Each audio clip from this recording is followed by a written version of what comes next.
Revenue recognition हमेशा से एक बड़ा प्रॉब्लम रहा है लोगों के लिए, और बाकायदा तभी इस पर स्टैंडर्ड भी चेंज हुआ, आईएफआरएस 15 आया। आईएफआरएस 15 में टोटल 5 स्टेजेस हैं। हम आज बात करेंगे इसके आखिरी स्टेज पे, एक इल्मी नुक्ते पे बात करेंगे। देखिए, आईएफआरएस 15 का जो स्टेज 5 वो कहता है बुक रेवेन्यू बुक कैसे होगा। तो एक तरीका है पॉइंट इन टाइम और एक over time. Point in time यानी यकमुश्त एक साथ पूरा रेवेन्यू बुक कर लो, और ओवर टाइम स्प्रेड कर करके बुक करो। पॉइंट इन टाइम में वो कहता है कि तब रेवेन्यू बुक करो जब कंट्रोल ट्रांसफर हो, और साथ उसने कंट्रोल ट्रांसफर होने के बारे में कुछ छोटी मोटी बातें बताई, कुछ इशारे दिए हुए कि जिससे पता लगता है कि लीगल टाइटल ट्रांसफर हो गया हो, या पोजेशन दे दिया हो, या रिस्क एंड रिवॉर्ड ट्रांसफर होगा, इस पर भी बात करता है। इसी तरह दूसरा तरीका है ओवर टाइम रेवेन्यू बुक करना, स्प्रेड कर करके। उसके भी 3 राउट्स हैं कि अगर आपने इनमें से कोई एक कंडीशन मीट कर दी तो आप फिर ओवर टाइम बुक कर लेना। जैसे मिसाल के तौर पर, अभी हमारा मकसद ये पढ़ाना नहीं है, मिसाल के तौर पे आप कोई ऐसी चीज प्रोवाइड कर रहे हो, सर्विस दे रहे हो कि यूं आपने सर्विस दी, वहां सामने वाले को फायदा हुआ, सर्विस दी फायदा हुआ। फॉर एग्जांपल टीचिंग, बच्चा जब पढ़ रहा होता है तो टीचर हर क्लास में पढ़ा रहा होता है तो बच्चा अपग्रेड हो रहा होता है, तो टीचिंग का रेवेन्यू ओवर टाइम बुक होता है। इसी तरह इसमें एक और कंडीशन है कि आप कोई ऐसा एसेट क्रिएट कर रहे हो कि वो एसेट जैसे जैसे बनता जा रहा है कस्टमर के कंट्रोल में आ रहा है। For example construction on customer site, customer के प्लॉट पे आप कंस्ट्रक्शन कर रहे हो, तो जैसे जैसे चीज बन रही है तो उसके कंट्रोल में आ रही है, तो उस पर भी ओवर टाइम रेवेन्यू बुक होता है। बहरहाल, जब ये नया नया स्टैंडर्ड आया था ना, तो मैंने इसका एक डॉक्यूमेंट पढ़ा था केपीएमजी का, और उस पर जब उन्होंने ये चीज पढ़ाई तो नीचे एक इल्मी मसला डिस्कस किया। उन्होंने फ्रेंचाइजर और फ्रेंचाइजी का मसला डिस्कस किया।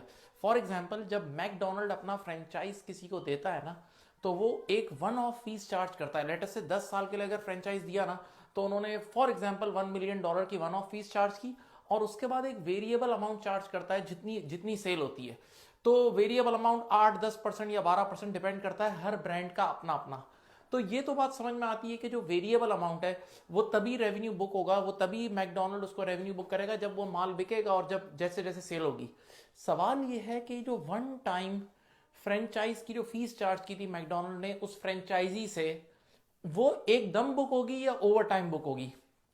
तो अब इसका जवाब क्या है, जरा सुना। उन्होंने जवाब दिया था, उन्होंने कहा था सामने वाला पेमेंट क्यों कर रहा है। सामने वाला ये पेमेंट इसलिए कर रहा है क्योंकि उसको 10 साल फायदा होगा, तो उसूलन सामने वाला भी इसको स्प्रेड करेगा 10 साल पे, तो इनको भी 10 सालों पे स्प्रेड करना चाहिए। एक जवाब ये है, यानी इसको भी ओवर टाइम रेवेन्यू बुक करना चाहिए। सेकंड, बोला मैकडोनल्ड ने वो फ्रेंचाइज दे के, सुनिएगा, मैकडोनल्ड वो फ्रेंचाइज दे के यूं हट नहीं जाता कि उसके ऊपर कोई जिम्मेदारी नहीं।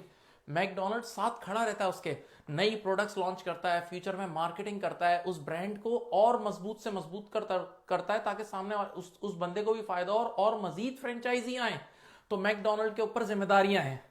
अब मुझे आज भी याद है जब मैंने ये एग्जाम्पल पढ़ी ना, तो मेरे जहन में उसी वक्त एक चीज क्लिक हुई, और वो है एप्पल का फोन। और से सुनिएगा कि एप्पल कंपनी जब ये फोन बेचती है, जरा मैंने उस वक्त खुद सोचा, और मैं बच्चों को, आज तक मेरी रिकॉर्डेड क्लास में मौजूद है, मैं इसका जवाब नहीं देता था, सिर्फ ये सोच बच्चों को ट्रांसफर करता था कि एप्पल कंपनी जब ये फोन बेचती है तो वो ये सिर्फ फोन नहीं बेच रही होती है, बल्कि इसके अंदर एक iOS का सॉफ्टवेयर भी है, वो भी साथ बेच रही होती है।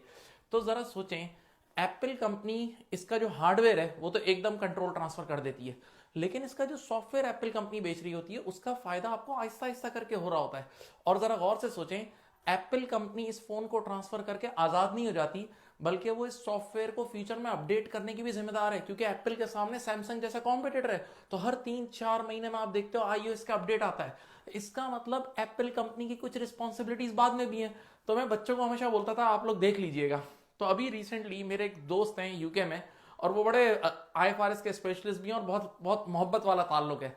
मैंने उनसे ये मसला डिस्कस किया तो उन्होंने कहा मुस्तफा मैं इस पर रिसर्च कर चुका हूँ, और उन्होंने फिर मुझे इसका पूरा नोट भेजा कि एप्पल कंपनी जब फोन बेचती है तो हार्डवेयर का रेवेन्यू इमीडिएटली बुक करती है, लेकिन सॉफ्टवेयर को वो 24 मंथ्स पे, लाइक अराउंड 24 मंथ्स में स्प्रेड करती है, क्योंकि उस सॉफ्टवेयर का बेनिफिट बंदा आहिस्ता आहिस्ता लेता है, और साथ इनकी कुछ रिस्पॉन्सिबिलिटीज भी हैं। उम्मीद है आपको ये बातें पसंद आई होंगी। अगर पसंद आई है तो जरूर कमेंट करें, और अगर आप हमारा कंप्लीट कोर्स जानना ज्वाइन करना चाहते हैं तो हमारे पास आईएफआरएस डिप्लोमा के और सारे कोर्सेज हैं, आप ज्वाइन कर सकते हैं। अपना बहुत ख्याल रखिएगा। Thank you. Allah Hafiz.